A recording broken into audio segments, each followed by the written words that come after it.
Nais ko pong kunin ang pagkakataong ito na batiin ng maligayang kaarawan ang pangalawang Pangulo at susunod na Presidente ng Republika ng Pilipinas, si Inday Sara Zimmerman Duterte. Palakpakan po natin siya. So, nagpadala po siya ng kanyang representative, ang ating mahal na Vice President Sara Duterte. So, ladies and gentlemen, let's all welcome former Vice Governor Mac Leviste to speak on behalf of our Vice President Sara Duterte. Palakpakan po natin. Ibahagi ang mensahe ng ating pangalawang Pangulo, Sara Duterte. Hawak ko po ang mensahe ng ating pangalawang Pangulo, Sara Duterte, para po sa mahalaga at makabuluhang pagtitipon na ito. Assalamu alaikum, madayaw o maayong adlaw kay nung tanan. Magandang araw sa inyong lahat. Good day, everyone. Isang malaking karangalan ang ihatid sa inyo ang opisyal na mensahe ng ating pangalawang Pangulo, si Sara Duterte, para sa mga pinuno at kasapi ng One Bangsamoro National Coalition at One Bangsa sa inyong makasaysayan grand launching dito sa makasaysayang lugar ng Club Filipino. Ang pagsasama-sama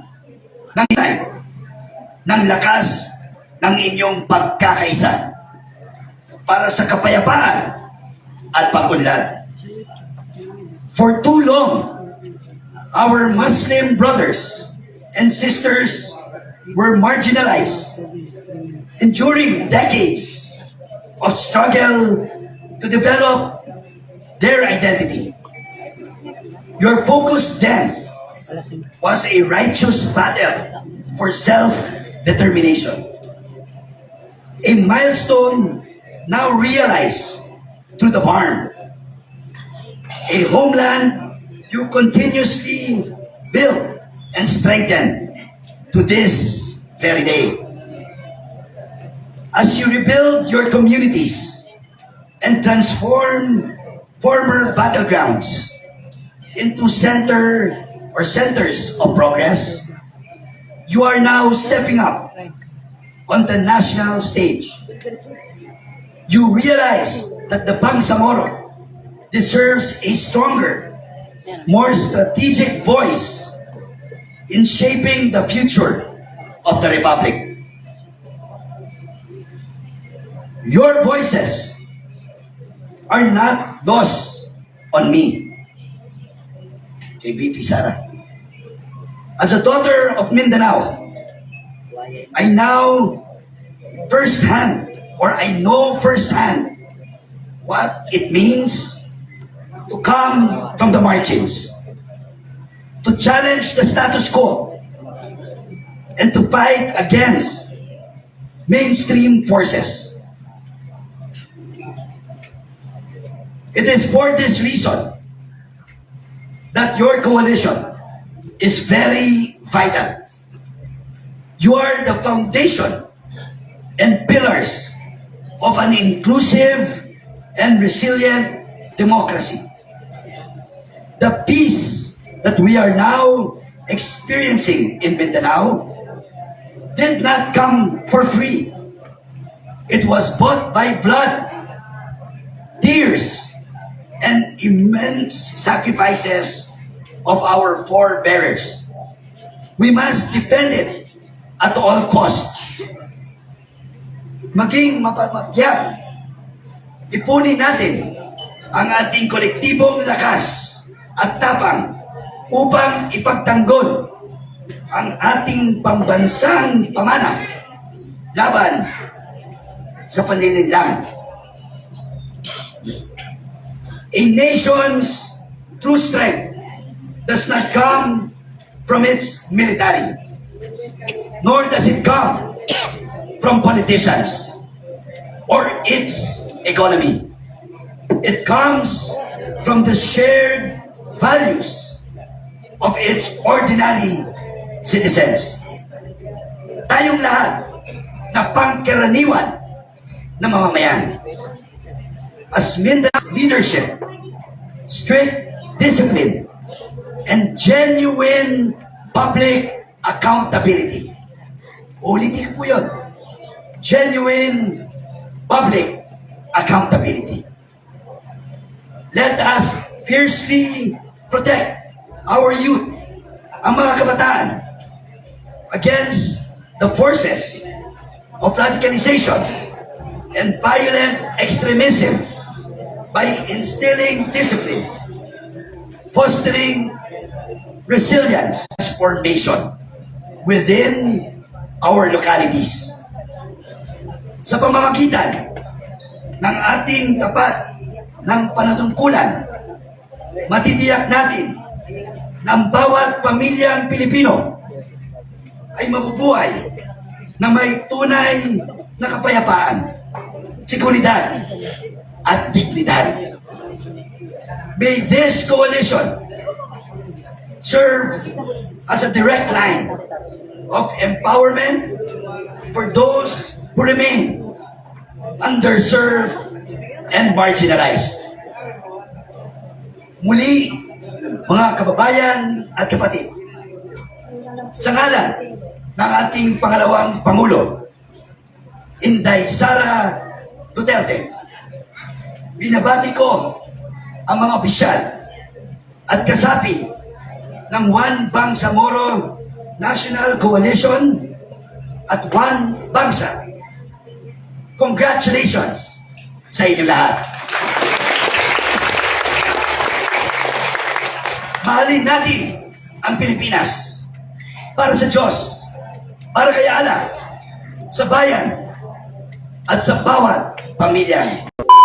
Alright, mag-reaction tayo dito mga kababayan no, kay former Batangas Vice Governor Mark Leveste no, na kung saan siya po yung kinuhang mag-represent kay VP Sara Duterte dito po sa isang launching ng One Bangsamoro Coalition para sa kay VP Sara no, itong parallel groups kumbaga mga kababayan na nagkakaisang mga Muslim na suportado ang kandidatura ni VP Sara sa 2028 at itong si Vice Governor or former Vice Governor Mark Leveste ang nagrepresenta kung saan ay binasa niya yung message ni VP Sara para dito sa mga taga One Bangsamoro Coalition mga kababayan at itong si former Vice Governor Mark Leveste no or former Vice Governor Jose Antonio Mark Sermonia Leveste II ay first cousin ni Batangas 1st District Congressman Leandro Leveste mga kababayan. So pinsang buo po siya ni Congressman Lian at malinaw na ba kababayan no yung suporta dito ng mga Leveste ng Batangas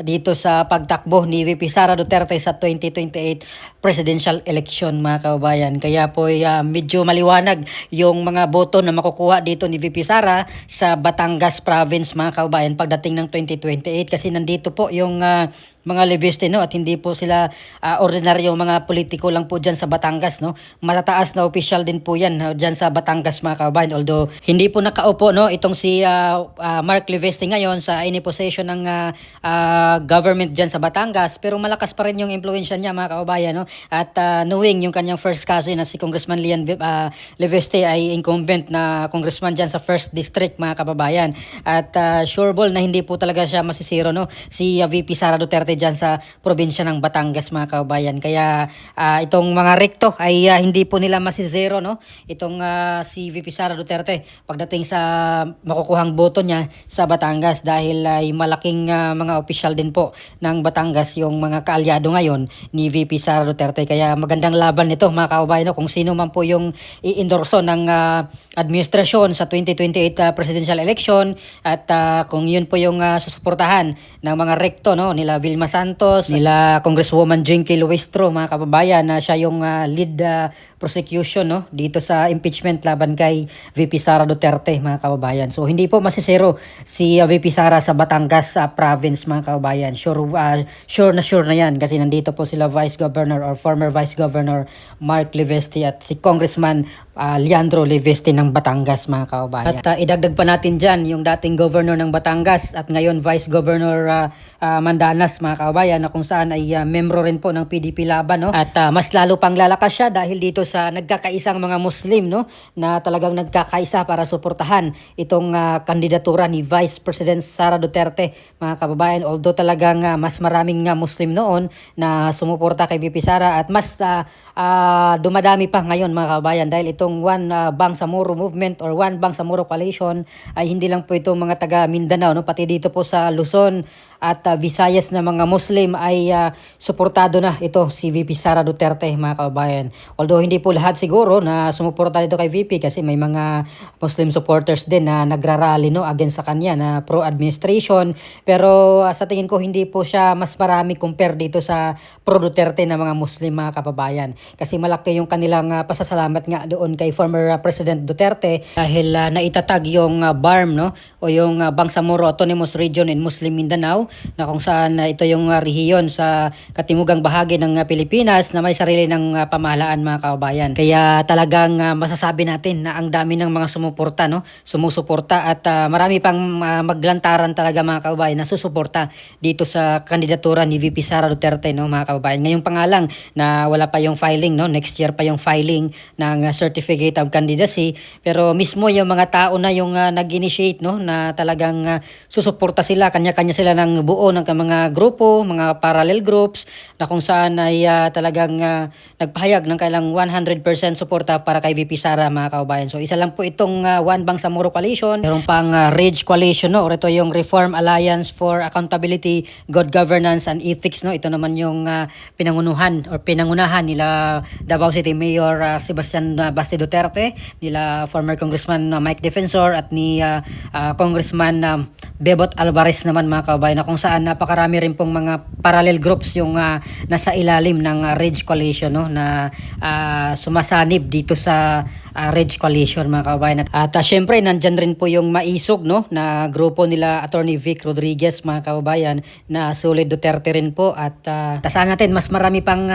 mga grupo na susuporta kay VP Sara habang palapit ang 2028 presidential election, mga kababayan. So ano pong masasabi nyo dito, no, mga kababayan, sa paglantad ni former Batangas Vice Governor Mark Leviste, no, na kinuha pang taga-representante, no, or parang spokesperson na rin niya sa event na ito, no, dito sa One Bangsamoro at dito sa Batangas ay hindi na po masisero si VP Sara pagdating ng eleksyon, no. At dito naman sa Cavite ay nandiyan naman po sila Congressman Kiko Barsaga din, mga kababayan, na align, no, dito kay VP Sara Duterte.